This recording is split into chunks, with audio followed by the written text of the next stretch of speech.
દરેક એક બાઇક હોય કે ટુ વ્હીલર હોય, ગેરલેસ ગાડી હોય, કોઈ બી ગાડી હોય ટુ વ્હીલરમાં, એમાં આપણે બ્રેક નથી લાગતી તો શું કરીએ? સૌથી પહેલાં કે કોઈ બી જગ્યાએ જઈએ પછી લાઇનર ચેન્જ કરી નાખો. હવે લાઇનર પત્યા છે કે નથી પતે તમે ચેક કેવી રીતે કરવાનું? હું તમને દરેક ટુ વ્હીલરની અંદર એનો ઇન્ડિકેટર હોય છે. એવું જરૂરી નથી કે મીટરમાં ઇન્ડિકેટર આવે છે. આમાં જે બ્રેક પ્લેટ હોય છે એની ઉપર આ કેમ લાગે છે, એની ઉપર લખેલું છે યુઝેબલ રેન્જ. એટલે રેન્જ એટલે ક્યાં સુધી તમે એની રેન્જ પૂરી કરી શકો. હવે આ બ્રેક મારીએ તો તમે જુઓ આ છે, હજી આનું સેટિંગ છે. હવે આ આખો જે બનાવેલો છે કાપો સેટ આ સુધી ના આવે ત્યાં સુધી બ્રેકના લાઇનર પત્યા ના હોય. એટલે આ જુઓ અત્યારે જે એનું બ્રેક ટાઈટ કરીશ ને આ બ્રેક વાગે છે, કેમ કે મેં સેટ કરીને મૂકેલી છે. જ્યાં સુધી આ ના પતે ત્યાં સુધી તમારે સમજવાનું કે બ્રેક લાઇનર મારે હજી ચાલશે. આટલા ઇન્ડિકેટર જ કહેવાય. એ પાછળ બી આવો, હું તમને પાછળ બતાવી. જો આપણે આગળની બ્રેકમાં બતાવ્યું, હવે પાછળમાં બ્રેકમાં બી લખ્યું જ છે, જોઈ લો યુઝેબલ રેન્જ.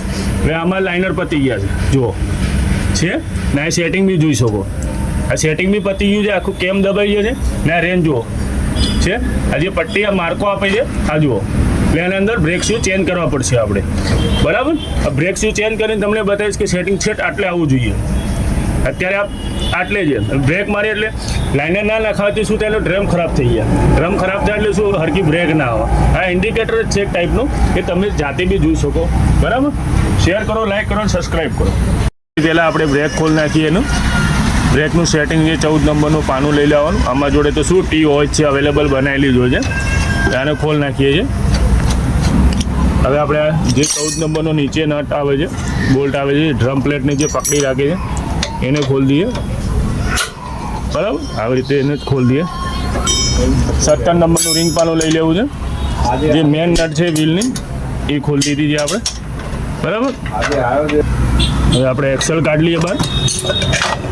ડ્રમ પ્લેટ બહાર આવી ગઈ છે, બરાબર.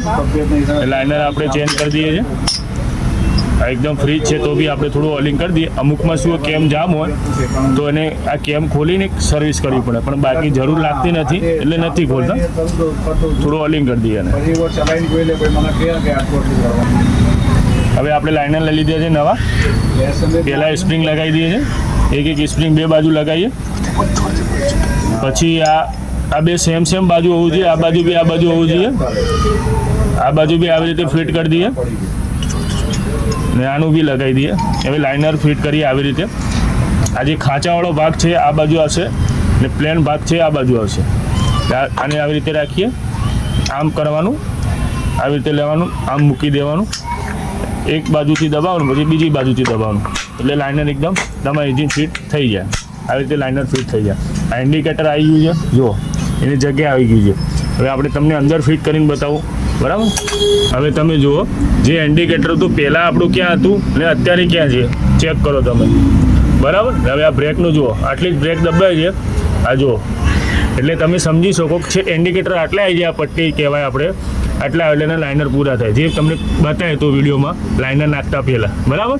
એટલે આવી રીતે તમે ચેક કરી શકો, બરાબર. ઓકે, લાઇક કરો, શેર કરો અને સબસ્ક્રાઈબ કરો.